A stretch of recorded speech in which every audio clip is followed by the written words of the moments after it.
درس مثنوی میں شرکت کرنے والے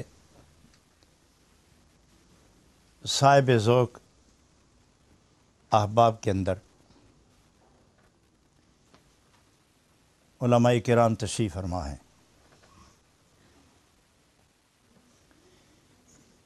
ان میں جلیل القدر علماء مولانا نیاز احمد صاحب ہیں، مولانا محمد بوستان قادری صاحب ہیں، مولانا نصیر اللہ صاحب ہیں، اور مولانا محمد امین مدنی صاحب کے صاحبزادے تشریف رکھتے ہیں،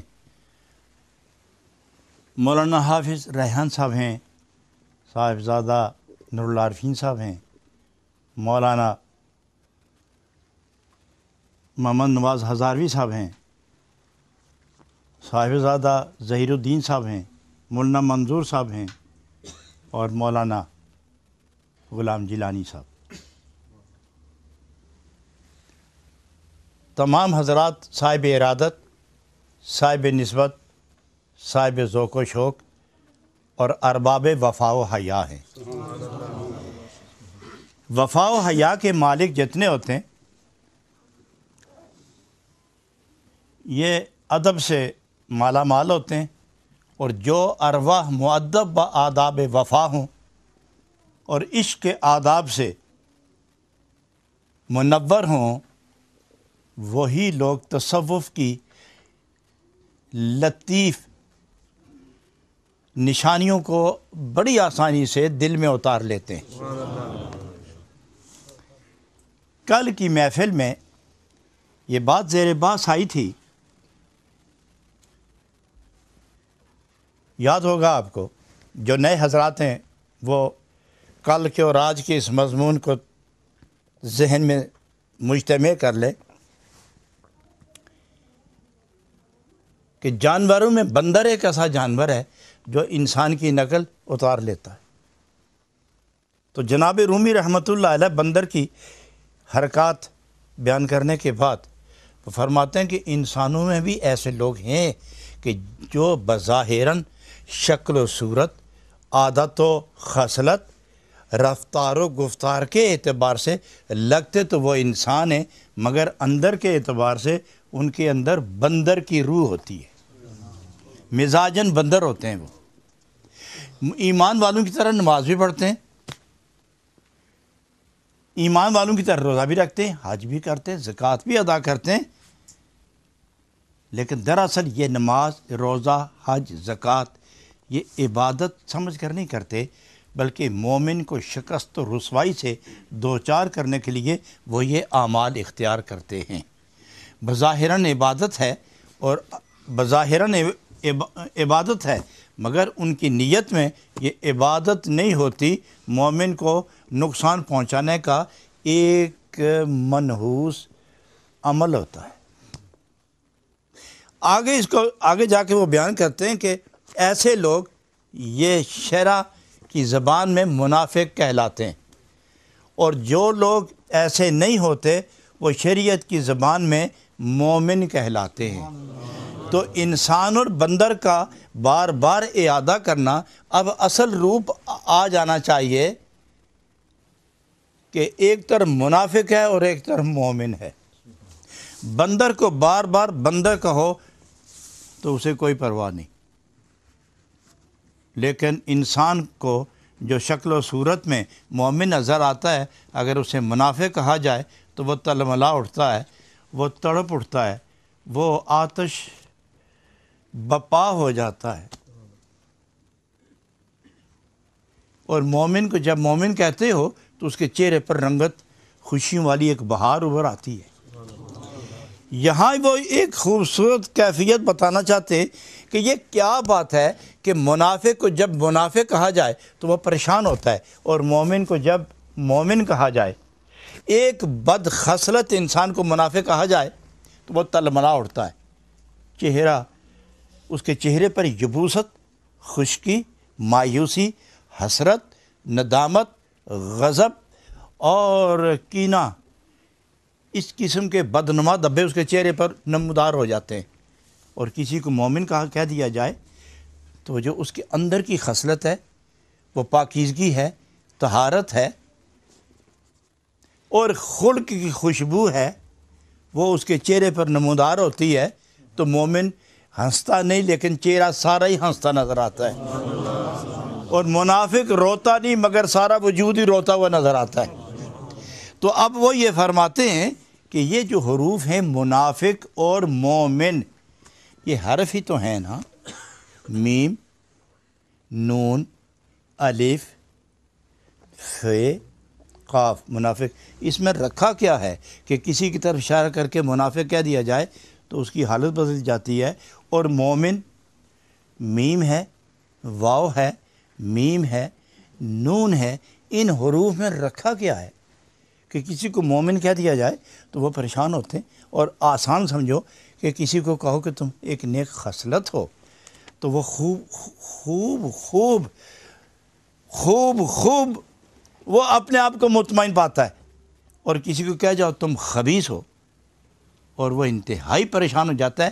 تو لفظ خبیث میں خباثت ہے، لفظ خبیث میں خباثت ہے، اور خباثت میں خے ہے، با ہے، الف ہے، سے ہے، تے ہے، خباثت۔ ان میں رکھا کیا ہے کہ اتنی پریشانی ہو گئی، اور کسی کو کہہ جائے کہ تم تو نفیس ہو، اس نفاست میں رکھا کیا؟ یہ تو حروف ہی تو ہیں،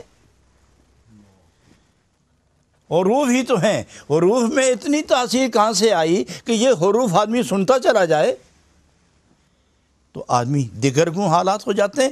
تو جناب رومی رحمۃ اللہ علیہ ارشاد فرماتے ہیں، نام محبوب از ذات ویست، نام ای مبغوض از نام ای مبغوض ذا فات ویست۔ تو یہ دو آدمی ہیں، ایک مبغوض ہے، ایک محبوب ہے، ایک محبوب ہے، ایک مردود ہے۔ آپ لفظ نہ دیکھیں، ان لفظوں کے پیچھے کوئی کیفیت ہے، ان لفظوں کے پیچھے کوئی کیفیت ہے۔ جب وہ لفظ بولے جاتے ہیں تو وہ اندر کی جو کیفیت ہوتی ہے وہ ابھر کے سامنے آتی ہے، جو پس منظر میں کوئی چیز آتی ہے وہ منظر پہ آ جاتی ہے۔ تو اس لفظ کے حجاب کے اندر جو خصوصیت ہے وہی باہر آتی ہے، چاہے وہ زشت ہو یا خوب ہو، اچھی ہو یا بری ہو، مذموم ہو یا محبوب ہو، مردود ہو یا محبوب ہو، وہی کیفیت جو پردے کے پیچھے ہے وہ نمودار ہو جاتی ہے۔ یہاں بہت خوبصورت بات وہ فرماتے ہیں، میم واو میم نون تشریف نیز، میم واو میم نون تشریف نیز، لفظ مومن جز پہ تعریف نیز۔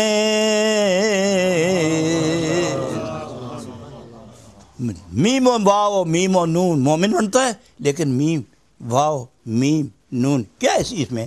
کچھ بھی نہیں، اس کو جمع کرو بن گیا مومن۔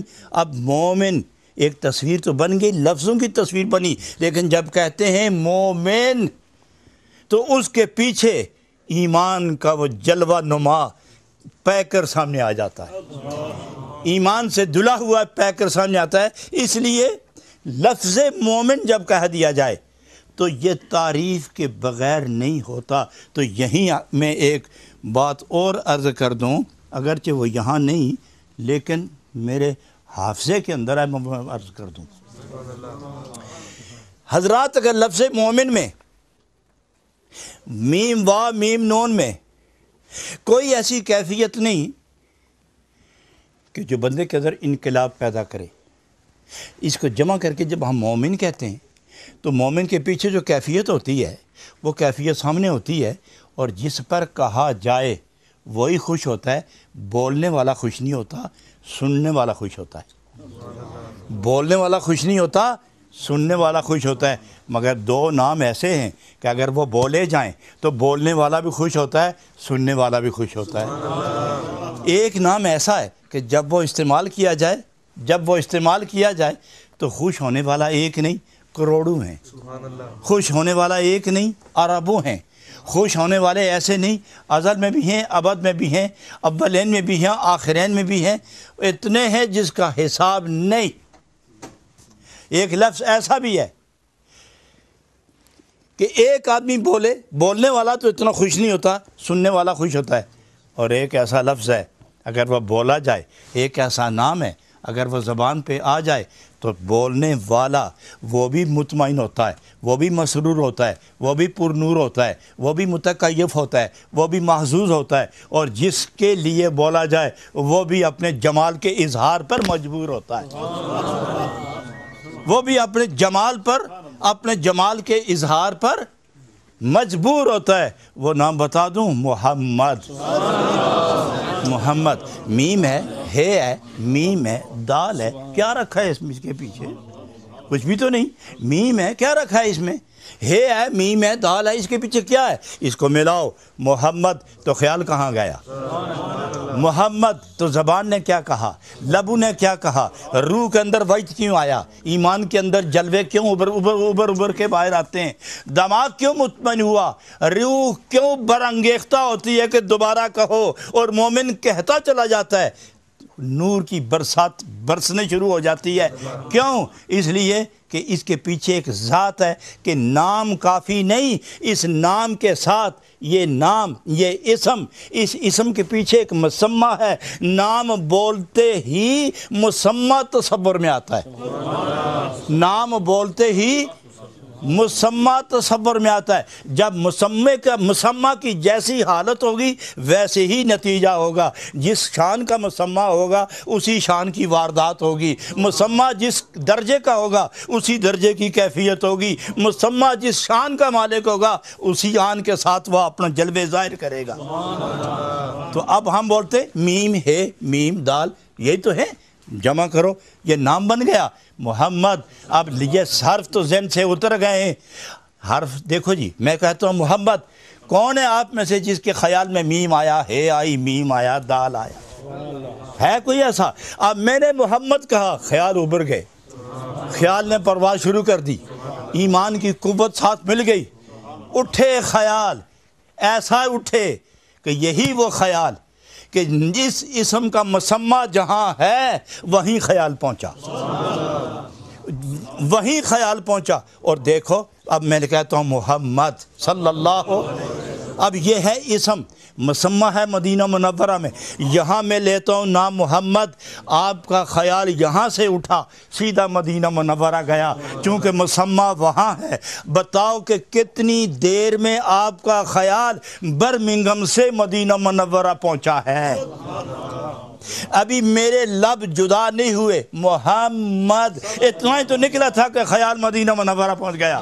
جب اتنا قریب ہے یہ مدینہ منورہ اور فاصلہ اتنا نزدیک ہے کہ آپ میئرمنٹ کرنا چاہیں, منٹ سیکنڈ گننا چاہیں تو نہ گن سکیں, لمحات گننا چاہیں تو نہ گن سکیں, ساعات شمار کرنا چاہیں تو نہ شمار کر سکیں. یہ دوری قرب میں کیسے ضم ہوئی؟ جب ضم ہوئی تو محبت غالب ہوئی. تو غلبہ محبت کی بنا پر میں نے محمد کہا, سننے والوں نے یا رسول اللہ کہہ دیا.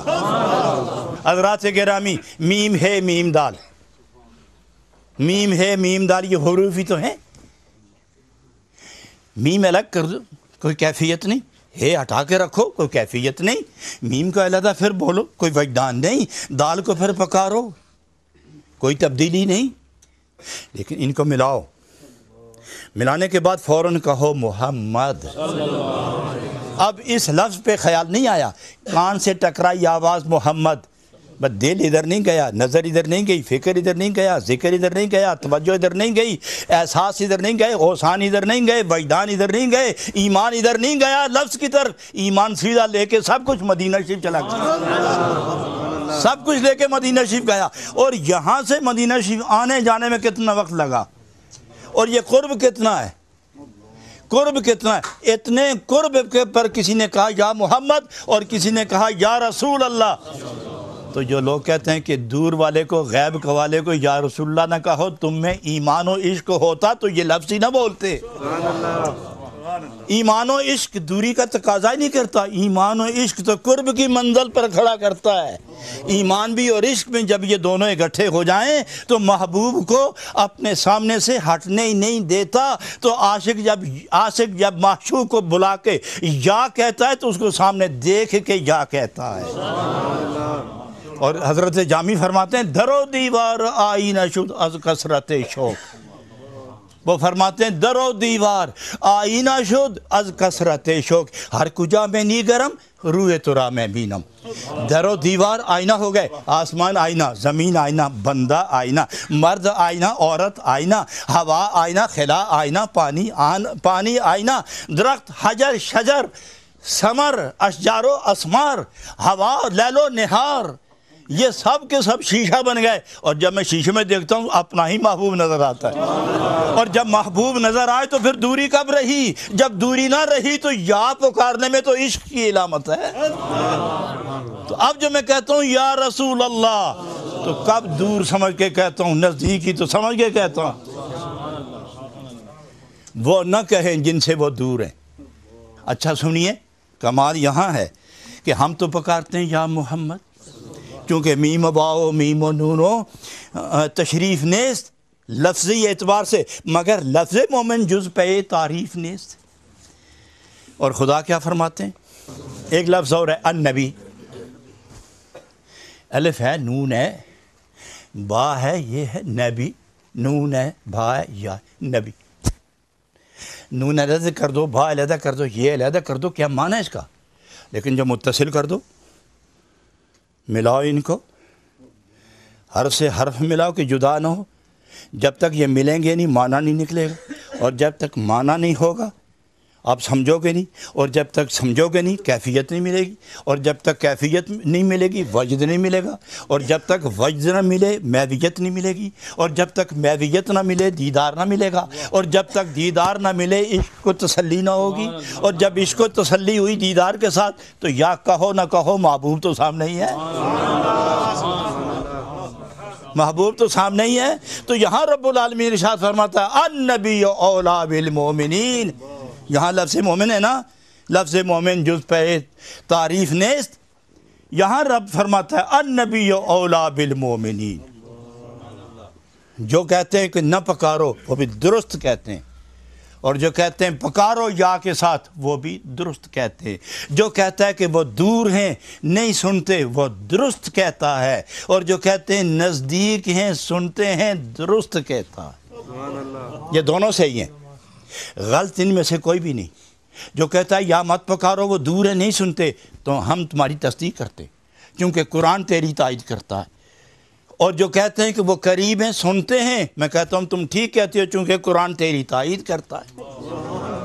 دونوں کی قرآن تائید کرتا ہے، ہاں دونوں کی. رب فرماتا ہے النبی اولا بالمومنین. جو مومن ہے میرا نبی ادھر نزدیک ہے، اور جہاں مومن کے نبی نزدیک ہے وہ مومن پکارے، اور جس کے نزدیک نہیں وہ کیوں پکارے؟ مت پکارے وہ. اس لیے فرمایا میم واؤ میم واؤ میم نو تشریف نے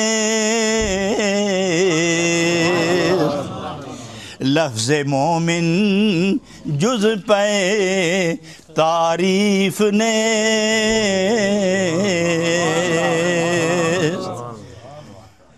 ہم ایک قدم اور آگے جاتے ہیں چونکہ یہ لفظ کی بحث ہے، لفظوں کی بحث ہے. ایک قدم اور آگے بڑھتے ہیں ادب کے ساتھ. وہ یہ کہ اور بھی دو لفظ ہیں، الف لام، دوسرا لام مشد ہے. کیا بن گیا؟ بلند آواز سے بولو. یہ آپ کی آواز عرش تک گئی ہے. پہلا لفظ اللہ، دوسرا لام، دوسرا اوپر، آگے ہے. پڑھو کیا بنتا ہے؟ حضرات خیال کدھر گیا؟ خیال کدھر گیا؟ اب میں پوچھتا ہوں لفظ اللہ ہے اللہ ہے؟ یہ اللہ جو لفظ ہے، یہ لفظ جو حرف اکٹھے ہوئے تو لفظ بنا، جب لفظ پہ غور کیا تو اسم بنا، جب اسم پہ غور کیا تو معلوم ہوا کہ یہ تو کسی کی طرف اشارہ ہے، یہ تو کسی کی طرف اشارہ ہے۔ وہ جس کی طرف لفظ اللہ اشارہ کرتا ہے وہ کدھر ہے؟ اگر وہ اور یہ دونوں ایک ہیں تو پھر جس نے کہا اللہ اس کو خدا مل گیا، تو پھر معلوم ہوگا کہ خدا حروف کے اندر آ گیا، اور الف لام لام ہے یہ محدود ہے، پھر خدا محدود ہو گیا۔ اگر اسم ہی مسمى ہے تو خدا محدود ہو گیا، تو اگر خدا محدود ہے تو خدا نہیں، تو معلوم ہوا لفظ اللہ اور ہے، عین رب اور ہے، یہ اس کی طرف دلالت کرتا ہے، وہ مدلول ہے، یہ دلیل ہے، دلیل اس کی طرف متوجہ کرتی ہے کہ اللہ اللہ کرو، اللہ اللہ کرو۔ لوگ نہیں کہتے اللہ اللہ کرنے سے نہ اللہ ملے، کیا مطلب ہے اس کا؟ کہ ویسے کہہ دیا انہوں نے اللہ اللہ کہنے سے۔ اب میں آپ کو ایک بات کہوں نا کہ آپ یہاں آج ہی جا رہے ہیں، ٹکٹ مل گیا، انجیکشن لگ گئے، پاسپورٹ پہ مہر لگ گئی، ٹکٹ ہاتھ میں آ گیا، جہاز تیار ہے، خوش ہوتے ہیں، ہم خوش ہوتے ہیں، ارے حائزہ مبارک ہو تجھے، تو گھر بیٹھا ہے اپنے اس انگلینڈ کے اندر بیٹھا ہوا ہے، صرف ٹکٹ ہی تو تجھے ملا ہے نا مکہ مکرمہ جانے کے لیے، کعبے جانے کے لیے نا، مدینہ منورہ جانے کے لیے، تو ٹکٹ تیرے ہاتھ میں آیا، 4 کاغذ تیرے ہاتھ میں آئے، اتنا خوش ہے کہ تجھے کعبہ مل گیا؟ اگر اتنا تو خوش ہے کہ ٹکٹ ملتے ہی تجھے کعبہ مل گیا تو پیسے خرچ کرنے وہاں جانے کی ضرورت کیا ہے؟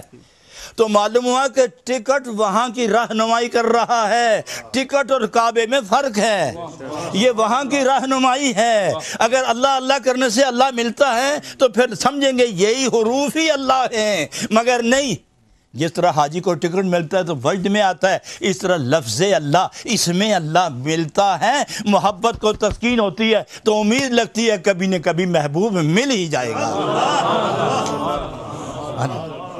کبھی نہ کبھی وہ مل جائے گا۔ اس لیے کہتے ہیں، اس لیے رب فرماتا ہے اذکر اللہ ذکرن کثیرا، اذکر اللہ ذکرن کثیرا، تو ذکر کرو کثیر ذکر کرو، تو وہ کیا ہے؟ اللہ اللہ۔ معلوم ہوا یہ خدا نہیں ہے، یہ ذکر خدا ہے۔ لفظ اللہ معلوم ہوا کہ اللہ نہیں ہے، اللہ کا نام ہے، اور اسم اور مسمى میں فرق ہے۔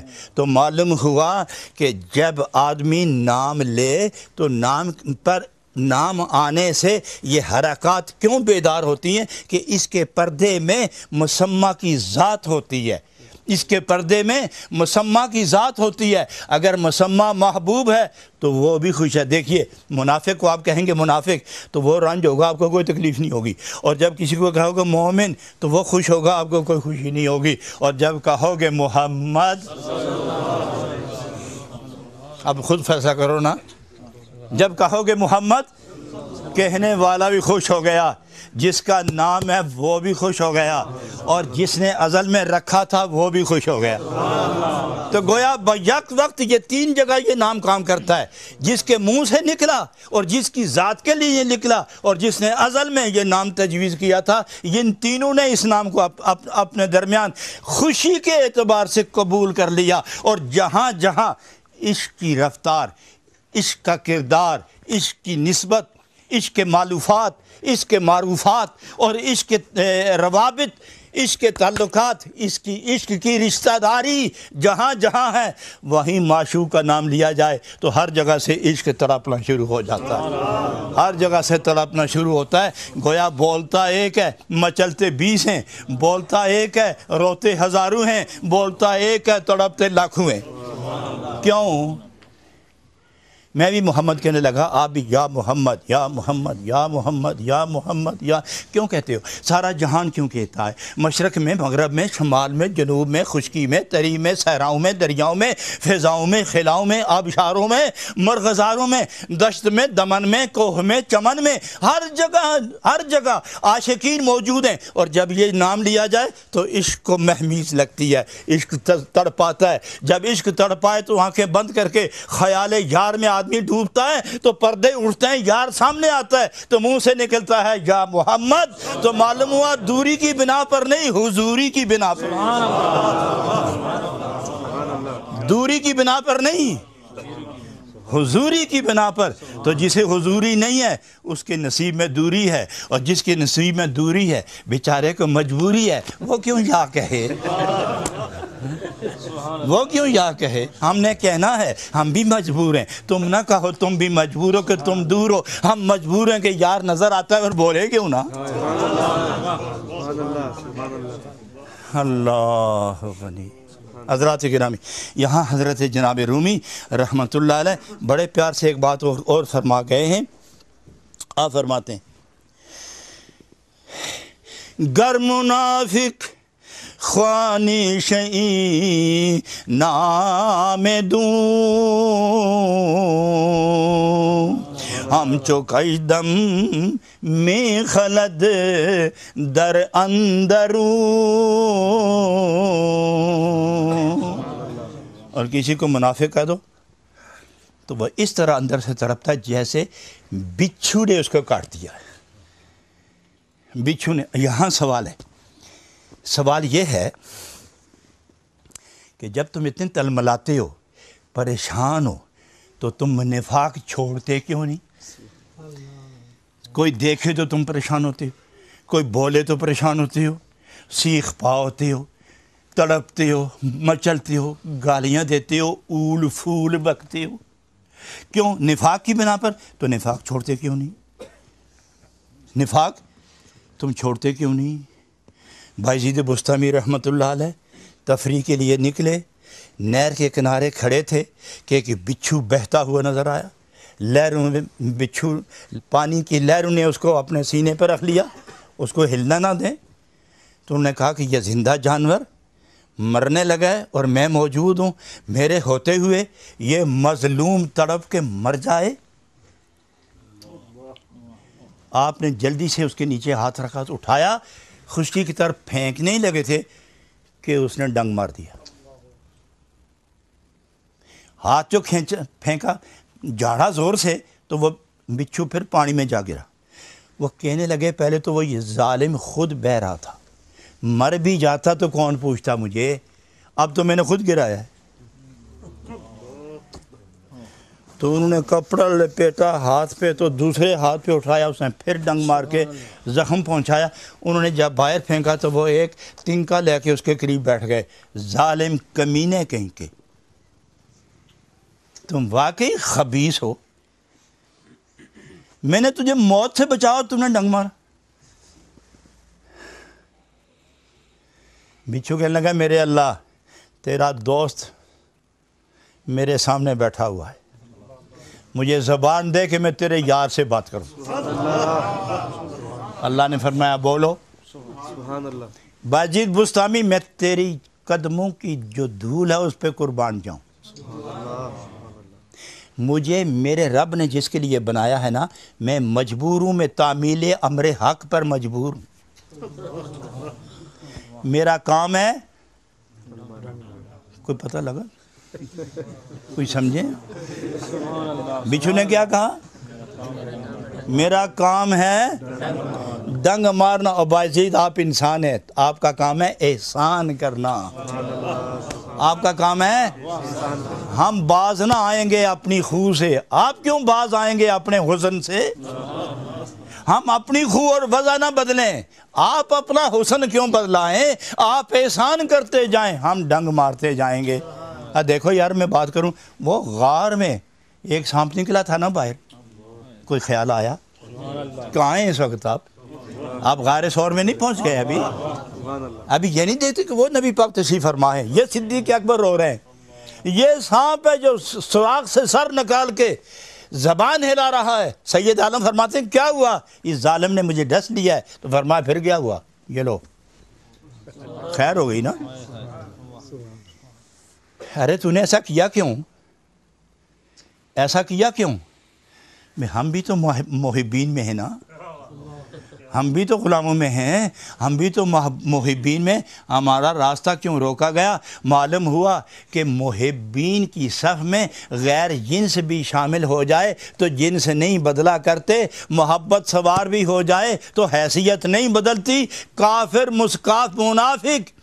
کافر مسلمان ہو جائے تو حیثیت بدل جاتی ہے، منافق نماز پڑھے تو حیثیت نہیں بدلتی بلکہ شدت میں اور اضافہ ہوتا ہے، اس لیے کہ سانپ شکل بھی بدلا دے تو اس کی ماہیت سانپ ہی کی ہوتی ہے۔ منافق ہی ہے، کچھ بھی ہو تو اس لیے فرماتے ہیں گر منافق خوانشی نام دوں ہم چکشدم میں خلط در اندروں۔ منافق ہو تو اندر سے بیچارہ بل بلانے لگتا ہے، تو چھوڑتا کیوں نہیں؟ تقسیم میں نصیب میں ایسی کیفیت آ گئی ہے۔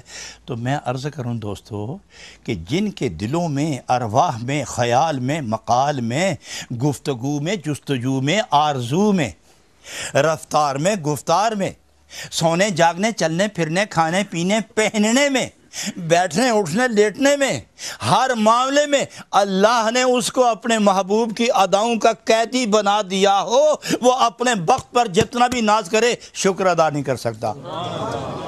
آپ خوش نصیب ہیں کہ جیسے بھی ہیں، اب کملی والے دو عالم کے غلام تو ہیں نا، آپ جیسے بھی ہیں کملی والے آقا کے غلام تو ہیں الحمدللہ۔ نہ کفر ہے نہ نفاق ہے، کچھ ہوا تو گناہ ہوگا اور خدا بھی گناہ گار سے منہ نہیں پھیرتا، اور کملی والے نے تو اپنی چادری گناہ گار پہ ڈال رکھی ہے۔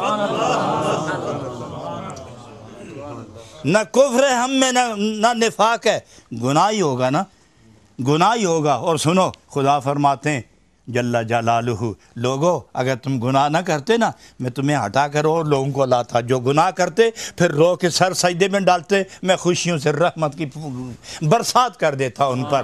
گناہ گار جب گناہ کر کے رونے لگتا ہے تو مجھے اس کا رونا بڑا پسند آتا ہے، اور لیکن جو بگڑ جائے، اکڑ جائے اور گناہ کر کے باغی بغاوت پر اللہ غنی وہ استقامت اختیار کر لے، پھر خدا اس منحوس کو رحمت کے بجائے زحمت سے دوچار کرتا ہے، اور گناہ کر کے رونے لگ جائے تو پھر دوبارہ گناہ نہ کرے تو اللہ تعالیٰ اس سے اتنا خوش ہوتا ہے کہ جو وہ مانگتا جائے خدا دیتا جاتا ہے۔ حضرت سید الطائفہ جنید بغدادی رضی اللہ عنہ، ان کے دوست آئے ان کو ملنے کے لیے،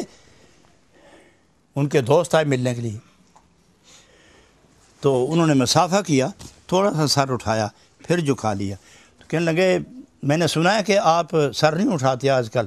ہاں کچھ ایسا ہی ہے، کہیں گردن میں مروڑ تو نہیں آ گیا، کچھ سمجھو، کہیں کمر میں تکلیف تو نہیں، بس جو سمجھو۔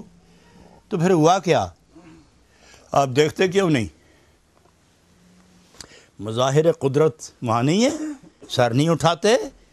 تو حضرت جنید بغدادی رضی اللہ عنہ فرماتے ایک تھوڑی سی مجھ سے خطا سرزد ہوئی، 12 سال ہو گئے میں نے آسمان نہیں دیکھا،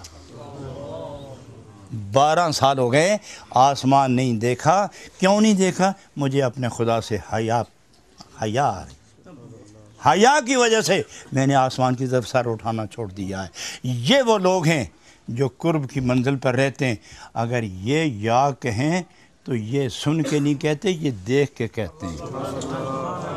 اور جو کاملین کریں وہ اللہ کو پسند ہے، جو رب کو پسند ہے اسے عام مومن کرے تو شرعاً جواز ہے۔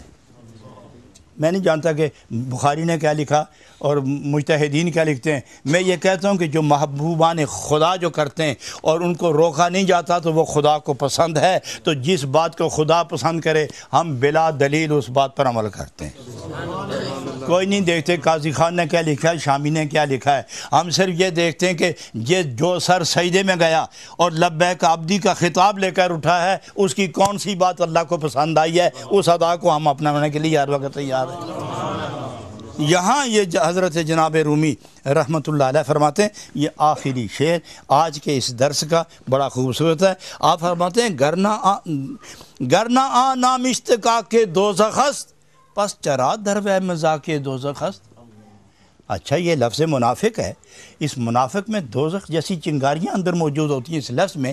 جب اس کا مشتق من ہو، یعنی جس سے یہ لفظ بنا ہے وہ دوزخ نہیں ہے نا، تو پھر اس لفظ میں دوزخ کی آگ کیوں ہے؟ وہ یہ کہتے ہیں پس چرا در و مذاق دوزخ است۔ اللہ ونی حضرات، تو اس کا جواب اتنا ہی وہ دیتے ہیں جناب رومی، چونکہ لفظ منافق ان المنافقین فی الدرک الاسفل من النار، یہ لفظ منافق نفاق یہ خود دوزخ کی طرف لے جانے والا ہے۔ تو جو شاید دوزخ کی طرف لے جانے والی ہو اس میں دوزخ ہی کی کیفیت ہوتی ہے، اور جو جنت کی طرف لے جانے والی ہو اس میں جنت ہی کی فضا ہوتی ہے۔ لہٰذا جو لوگ تڑپتے ہیں وہ اس لیے تڑپتے ہیں کہ جانا تو جہنم میں ہے، اور جو خوش ہوتے ہیں وہ فیصلہ کرتے ہیں کہ جانا تو جنت میں ہے۔ سو اس لیے وہ فرماتے ہیں حضرات گرامی، زشتی ای نام بد از حرف نیست، تلخی آن آب جز، تلخی آن آب بحر از ظرف نیست۔ کڑوا پانی دریا سے لے کے برتن میں ڈالو تو برتن کا کیا قصور ہے؟ برتن کا کیا قصور ہے؟ پانی پیو تو کڑوا، تو آپ برتن توڑ دیں اور پھر وہیں سے بھر کے لائیں، پھر کڑوا، تو کتنے برتن توڑو گے؟ تو عقل کا تقاضا یہ ہے کہ یہ پانی لایا کہاں سے ہے؟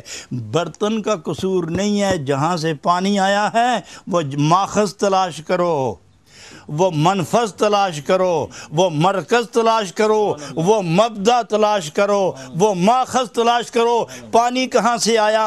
اے منافق، جب تم لفظ منافق نفاق کی کیفیت سن کر تم تو تڑپتے ہو، تو یہ ہمارے منہ سے یہ آگ کا گولا نہیں چھوٹا، بلکہ یہ جہنم کی آگ اس لفظ کے اندر موجود ہے۔ تم لفظ دیکھ کے پریشان کیوں ہوتے ہو؟ جہنم کے انگارے دیکھ کے پریشان ہو رہا ہے تم۔ یہ ساری بات کیوں ہے؟ کیوں ہے؟ اچھا، ایک سوال ہے یار، ذہن میں رکھو، اس منافق نے سجدہ نہیں کیا؟ سجدے میں سبحان ربی الاعلیٰ نہیں پڑھا، قرآن نہیں پڑھا، اس نے قیام نہیں کیا، رکوع نہیں کیا، تکبیر تحریمہ نہیں پڑھی، لمبا رکوع نہیں کیا، یہ بندگی نہیں تو کیا ہے؟ یہ بندگی نہیں تو کیا ہے؟ تو اس بندگی نے زندگی کیوں نہ دی؟ اس بندگی سے زندگی کیوں نہ ملی؟ معلوم ہوا بندگی تیری صورت ہے بندگی کی، یہ بندگی، یہ سجدہ، یہ بندگی کی ایک رسم ہے، ایک صورت ہے۔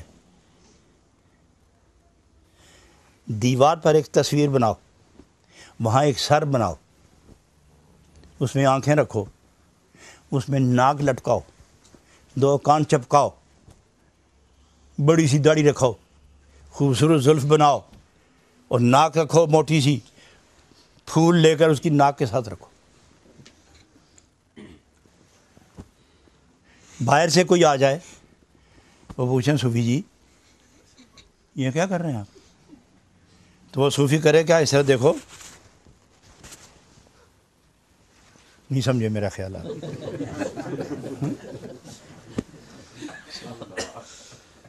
ایک مولانا تھے بقا محمد، اونچا سنتے تھے، بڑے مشہور آدمی تھے، تو وہ عید کی جزاک اللہ عید کی نماز پڑھانے لگے، تو 3 تکبیریں کہیں انہوں نے، 3 تکبیریں، جزاک اللہ، 3 تکبیریں کہنے کے بعد دل میں خیال آیا کہ پتہ نہیں لوگوں کو پتہ بھی لگا کہ نہیں، کچھ سمجھے بھی کہ کسی تک آواز پہنچی کہ نہ پہنچی، تو بیچارے خود چونکہ بہرے تھے نا، تو وہ ممبر پر چڑھ گئے، تو وہ پنجابی طرز میں کہنے لگے، او کوئی پتہ لگائے کہ نہیں۔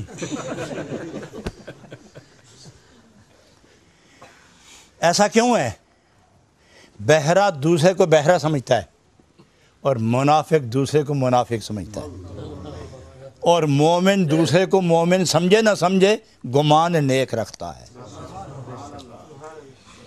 کافر دوسرے کو کافر سمجھتا ہے، منافق دوسرے کو منافق سمجھتا ہے، مومن ناواقف کو مومن نبی سمجھے تو گمان نیک کرتا ہے، منافق نہیں کرتا۔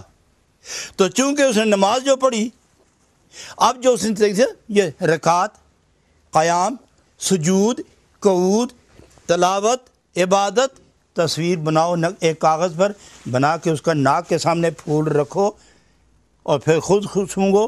جو باہر سے آئے گا وہ پوچھے گا کیا کرتے ہو میاں؟ میں دیکھتا ہوں مجھے خوشبو آ رہی ہے. اس کو کیوں نہیں آ رہی؟ بیوقوف، اس کو اس لیے خوشبو نہیں آ رہی کہ اس کے اندر روح نہیں ہے،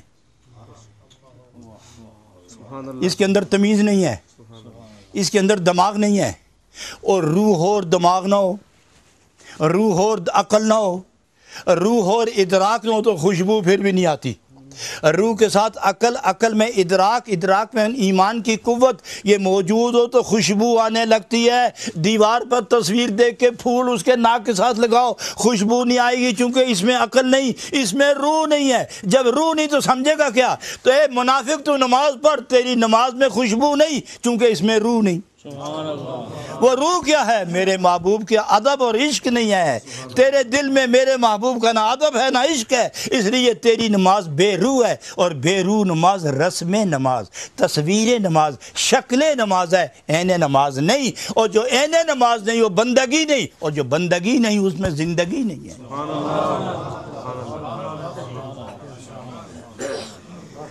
اس لیے فرمایا کہ مومن کا مقام اپنا ہے، منافق کا مقام اپنا ہے. اور منافق ہزار تزویر میں لگا رہتا ہے، اور منافق ذکر اللہ کے سوا، محبوب کی یاد کے سوا اس کے پاس کوئی سامان نہیں. الحمدللہ ہم اس جماعت میں سے ہیں، اہل کمال نہ صحیح مگر اہل کمال کے ساتھ تعلق تو ہے ہمارا. ہم آخری سب سے پہلی صف میں کھڑے نہیں ہوئے، مگر جس گاڑی کے اندر یہ مقبولین بیٹھے ہوئے ہیں، نہ صحیح اگلی سیٹیں، پچھلی سیٹوں پر تو ہم بھی بیٹھے ہوئے ہیں. جب گاڑی رکے گی تو ساتھ ہی جائیں گے ہم، چلے گی تو ساتھ ہی جائیں گے ہم. جب وہ اتریں گے تو اسی گاڑی سے ہم بھی اتریں گے. شرط یہ ہے کہ دلوں کا کنڈا ان کے قدموں کے ساتھ لگا کے رکھنا، یہی ہمارے لیے کافی ہے. اللہ رب العالمین ہمیں اپنے محبوب کی محبت اور محبوب کے سچے پکے مقبول محبوب مقرون غلاموں کی صف کا جو آخری انسان ہے اس کے قدموں کے ساتھ خدا ہمیں لگا کے رکھے. دنیا اور آخرت کی بھلائی موجود ہو. حضرات یار زندہ صحبت باقی. کل میں تھوڑے عرصہ کے لیے آپ سے جدا ہو رہا ہوں، میں آپ سے جدا ہو رہا ہوں، مگر جس طرح نام کے پیچھے کیفیت ہوتی ہے اس طرح دوستوں کی تصویر کے پیچھے محبت جلوہ نما ہے. اور جہاں محبت ہو وہاں دوری نہیں ہوتی. میں آپ کو کبھی دور نہیں سمجھتا، نہ دور دیکھتا ہوں، نہ دور رکھتا ہوں، نہ دور سمجھتا ہوں. یہ وہ محبت ہے جو محب اور محبوب کو، طالب اور مطلوب کو، اور ایک دوسرے کو چاہنے والوں کو دور نہیں رہنے دیتی. زندگی کتنی ہے کتنی نہیں یہ تو اللہ جانے، جتنی ہے یہ فدائے محبوب پاک کی نسبتوں پر قربان کرتے ہیں. ہم اس بات پر اپنی زندگی قربان کرتے ہیں کہ محبوب پاک کی پاکیزہ نسبتوں میں ہم رنگے ہوئے لوگ ہیں. میں آپ سے نہ جدا ہوں نہ جدا رہوں گا. دامن بچھا بچھا کر آپ کے لیے دعائیں کرتا رہوں گا. دامن بچھا بچھا کے آپ کی زندگی، آپ کی بندگی، آپ کی اندر کی جو کیفیت ہے اس کی بیداری کے لیے، شگفتگی کے لیے اور محبوب سے روحانی پیوستگی کے لیے میں ہمیشہ اللہ کے حضور ایک تجربہ کار گداگر کی طرح گدا مانگتا رہوں گا، اور نبی کریم علیہ السلام کی بارگاہ میں فریاد کر کے آپ سب کی خیریت مانگتا رہوں گا. نور ٹی وی نے ہمیں ملایا، اس نور ٹی وی کے ذریعے ہم ملتے رہیں گے. یہ میرا نہیں ہے.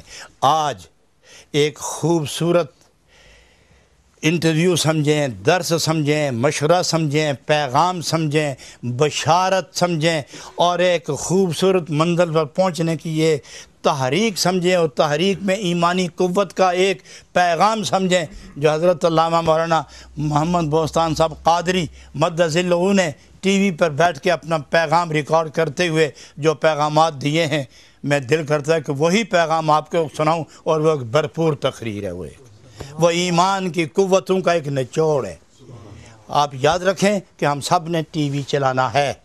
جو لوگ اس وقت اس نور ٹی وی کے کیمرے کی وساطت سے میری آواز سن رہے ہیں، میں ان کی خدمت میں بھی انتہائی محبت سے یہ پیغام رسانی کا حق ادا کر رہا ہوں کہ اس ٹی وی کو بچانے، چلانے، بسانے کے لیے اور پیغام محمدی گھر گھر دل دل پہنچانے کے لیے اور فرمان احدی ہر جگہ پہنچانے کے لیے آپ تمام سنی مسلمان عاشقین رسول بندگان خدا اس کی مالی مدد کر کے اس کو اٹھاؤ، اور ہر مہینے ہر سنی، ہر عاشق، ہر محب، ہر طالب، ہر قاصد، ہر عاشق 5 پاؤنڈ ماہانہ ادا کر کے اس ٹی وی کو اٹھاؤ، اور اس کا جو بینک اکاؤنٹ ہے آپ کی نظر میں موجود ہے، ہر آدمی بلا کسی چون چراں مشورے بینک کے ذریعے بینک میں آپ بھجوا دیں، یا خود اپنی جیب سے نکال کر 5 پاؤنڈ ہر مہینے ٹی وی نور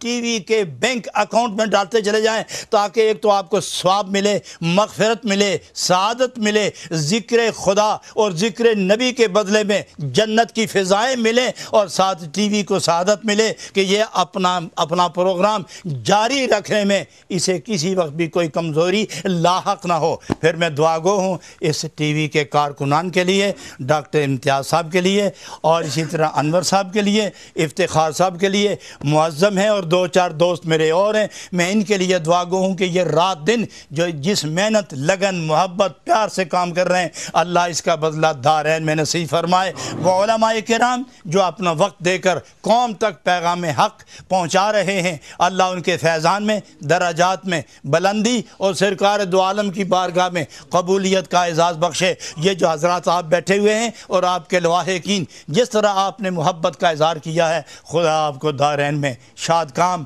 بامراد شاد و آباد رکھے۔ وآخر دعوانا ان الحمدللہ رب العالمین۔ 2-3 مرتبہ ذکر کا ایک وجدانی کیفیت کے ساتھ ہم دعا کے لیے اپنا ذرا ہموار کر لیں۔ لا الہ الا اللہ الا اللہ الا اللہ، لا الہ الا اللہ الا اللہ الا اللہ، لا الہ الا اللہ الا اللہ الا اللہ، لا الہ الا اللہ الا اللہ الا اللہ، لا الہ الا اللہ الا اللہ الا اللہ، لا الہ الا اللہ الا اللہ الا اللہ، لا الہ الا اللہ الا اللہ الا اللہ، لا الہ الا اللہ۔ اللہ اللہ اللہ اللہ اللہ اللہ اللہ اللہ اللہ اللہ اللہ اللہ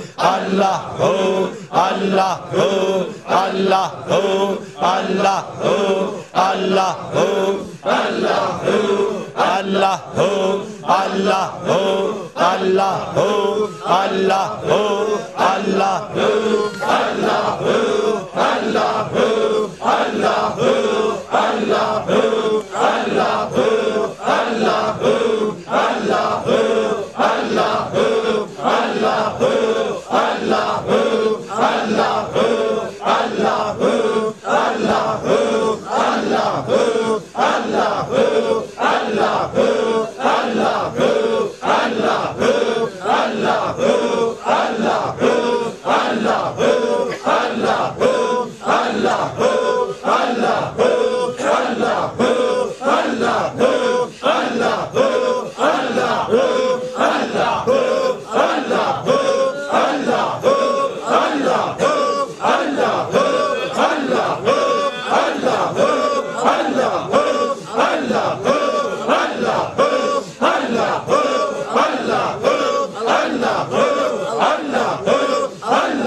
سبحان اللہ اللہم صلی علی سیدنا محمد وعلی آل سیدنا محمد وبارک وسلم وصلی علیہ الصلاۃ والسلام علیک یا رسول اللہ وعلی آلک واصحابک یا نبی اللہ آمین الحمدللہ رب العالمین والصلاة والسلام علی رسولہ محمد وآلہ وصحبہ اجمعین الہ العالمین بحرمت سید الانبیاء صلی اللہ علیہ وسلم۔ آج کی اس محفل کو اپنے ہاں پذیرائی عطا فرما، سارے دوستوں کو دین دنیا کا سکھ آرام چین اطمینان نصیب فرما، پریشانی زوال وبال اور تنگ دستی محتاجی بیماری ہر طرح کے دکھ و درد و آلام سے کلیتاً نجات عطا فرما۔ الہ العالمین جتنا یہ محبت والوں کا قافلہ ہے، مرد ہیں یا عورتیں، جوان بچیاں ہیں، بوڑھی خواتین ہیں، جوان مرد ہیں، بوڑھے احباب ساتھی ہیں، اللہ ان دونوں جماعتوں کو، خواتین اہل ایمان مخلصین، مرد اہل ایمان مخلصین، ان دونوں کو کملی والے کی رحمت کی چادر کے اندر محفوظ فرما لے اور ان سب کی مرادیں پوری فرما۔ اللہ اس مرکز کو اپنے دین کی خدمت کے لیے پسند قبول فرما، جہاں جہاں مسلک حق کی تابانی کے لیے مراکز وجود میں ہیں ان سب کو کامیابی عطا فرما۔ وصلی اللہ تعالی علی حبیبہ محمد وآلہ واصحابہ اجمعین برحمتک یا ارحم الراحمین۔